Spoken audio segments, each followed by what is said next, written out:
जय माता दी दोस्तों, कैसे हैं आप सभी। आशा करता हूं दोस्तों आप सभी अच्छे होंगे, स्वस्थ होंगे।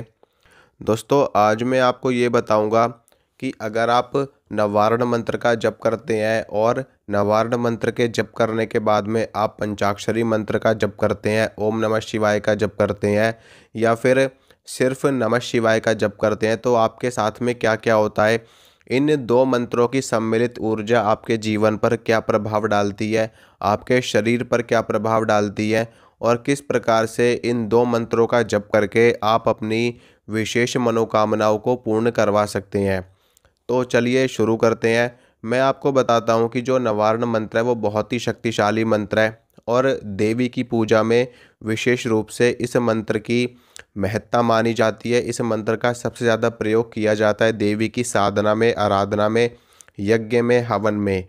तो इस मंत्र का बहुत से लोग नियमित रूप से जप करते हैं। कोई 11 माला करता है प्रतिदिन, कोई 5 माला करता है, तो कोई 7 माला करता है।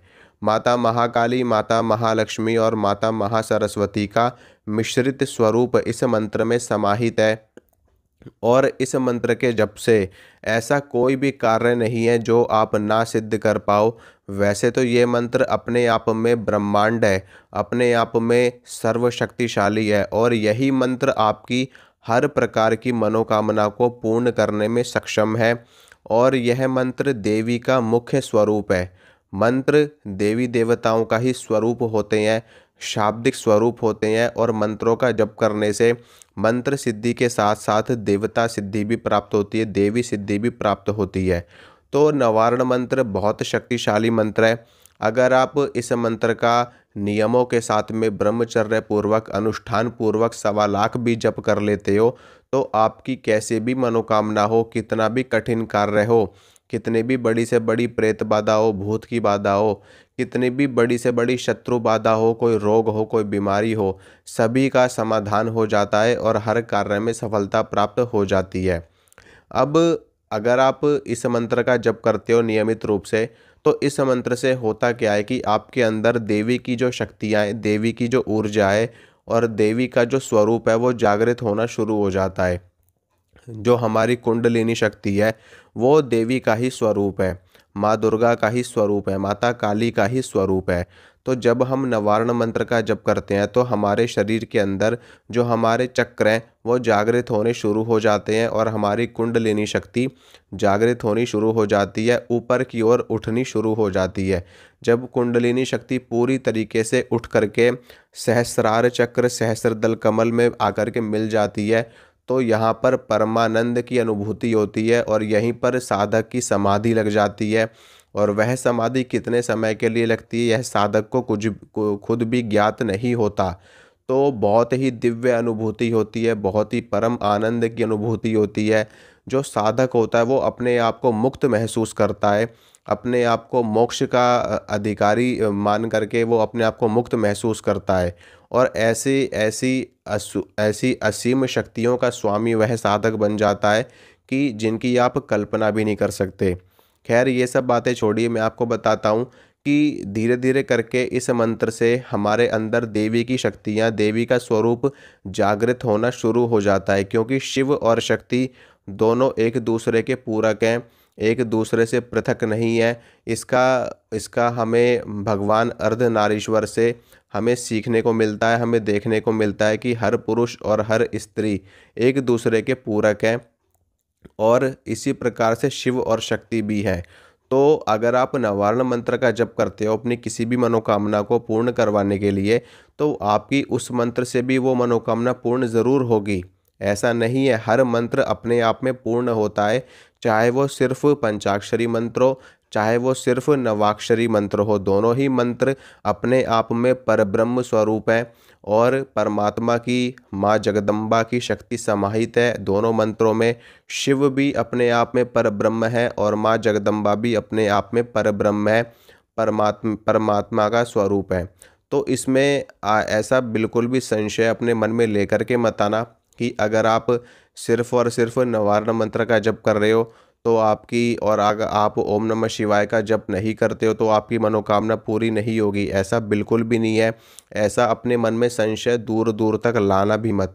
अगर आप सिर्फ और सिर्फ ओम नमः शिवाय का जप करते हो तो ये मंत्र आपके लिए पर्याप्त है। अगर आप सिर्फ नवारण मंत्र का जप करते हो तो ये मंत्र भी आपके लिए पर्याप्त है। अब मैं आपको बताता हूँ कि अगर आप दोनों मंत्र का जप करते हो तो क्या होता है। देखिए, जब आप नवार्ण मंत्र का जप करते हो और ओम नमः शिवाय दोनों का जप करते हो तो आपके अंदर शिव और शक्ति का मिश्रित स्वरूप जागृत होना शुरू हो जाता है। और यहाँ से क्या होता है कि जो आपकी शक्ति है वो ऊपर से और नीचे से दोनों तरफ से जागृत होती है, यानी कि ऊपर से शिव की शक्तियाँ जागृत होना शुरू हो जाती हैं और नीचे से कुंडलिनी शक्ति यानी कि देवी की शक्ति जागृत होनी शुरू हो जाती है। अब ये दोनों शक्तियाँ हमारे हृदय कमल में आकर के एक दूसरे से मिलती हैं, एक दूसरे का स्वरूप जब जागृत होता है तो वो हमारे हृदय कमल में विराजमान होकर के एक बहुत ही पावरफुल शक्ति यहाँ से जागृत होती है, जो हमको सभी सिद्धियों का स्वामी बना देती है। क्योंकि जब हम दोनों का जप करते हैं तो दोनों की कृपा हमको मिलती है, दोनों की शक्तियाँ हमारे अंदर जागृत होती हैं। कुंडलिनी शक्ति ऊपर से भी जागृत होती है और नीचे से भी जागृत होती है। तो हमारा जो शक्ति को प्राप्त करने का जो प्रोसीजर है, जो प्रोसेस है, वो बहुत ही फास्ट हो जाता है और हमारे मार्ग में, हमारे रास्ते में कोई बाधा नहीं आती, क्योंकि शिव भी हमारे साथ में है और शक्ति भी हमारे साथ में है। तो ये दोनों जब हमारे साथ में होते हैं तो हमें सिद्धि भी जल्दी प्राप्त होती है, हमारी मनोकामना भी जल्दी पूर्ण होती है, हमारी हर इच्छा भी जल्दी पूर्ण होती है और हम जो भी कार्य करते हैं उसमें सफलता भी हमको जल्दी मिलती है। और इसमें जो साधक लोग हैं, जो भगत लोग हैं, जो ओझा सोखा तांत्रिक हैं, उनके लिए ज़्यादा ही सफलता इसमें देखी जाती है, क्योंकि उनको उनकी भक्ति में लाभ मिलता है, उनको उनकी तपस्या में लाभ मिलता है, उनको उनकी साधना में लाभ मिलता है। उनकी जो सिद्धि होती है वो और भी ज़्यादा मजबूत हो जाती है। और जो साधक हैं वो जिस भी कामना को लेकर के इन दोनों मंत्रों का जप करते हैं, उनकी वो कामना बहुत जल्दी सिद्ध होती है, बहुत जल्दी पूर्ण होती है। क्योंकि दोनों का आशीर्वाद रहता है तो वो कार्य तत्काल सिद्ध हो जाता है। और भूत की, प्रेत की, ऊपरी बाधा हो, तंत्र बाधा हो, किया कराया हो, ये सभी बाधाएं जड़ से समाप्त हो जाती हैं। क्योंकि शिव भी अपने आप में संपूर्ण है और माँ जगदम्बा भी अपने आप में संपूर्ण है। तो जब इन दोनों का आशीर्वाद हमारे ऊपर रहता है तो हमारे जीवन से सारी नकारात्मकता दूर हो जाती है। हमारे जीवन में, आपके परिवार में, आपके घर में, आपके अंदर जो भी भूत प्रेत नेगेटिव शक्ति बैठी हुई है, तंत्र बाधा बैठी हुई है आपके अंदर, वो समस्त बाधाएं दूर हो जाती हैं और आपकी हर मनोकामना पूरी होती है। तो इन दोनों मंत्रों का जप आप करिए, आपको बहुत ही ज़्यादा लाभ देखने को मिलेगा। अगर आप किसी एक का करते हैं तो एक मंत्र भी अपने आप में पर्याप्त है, और दोनों का करते हैं तो दोनों मंत्र भी अपने आप में संपूर्ण है ही है। तो डिसीज़न आपका है, बाकी मैंने जानकारी आपको दे दी है। आप दोनों का भी कर सकते तो भी कोई हानि नहीं है। जैसे कि आप 5 माला नवार्ण मंत्र की कर लीजिए और 2 माला पंचाक्षरी की कर लीजिए तो ये आपकी 7 माला हो जाएंगी। आप 10 माला नवार्ण मंत्र की कर लीजिए और 1 माला पंचाक्षरी की कर लीजिए तो ये भी आपकी 11 माला हो जाएंगी। इसी प्रकार से आप 5 माला नवार्ण की मंत्र की कर सकते हैं और 6 माला पंचाक्षरी की कर सकते हैं तो आपकी 11 माला हो जाएंगी। 3 माला आप उसकी कर लीजिए, 2 माला आप दूसरे मंत्र की कर लीजिए तो ये भी आपकी 5 माला हो जाएंगी।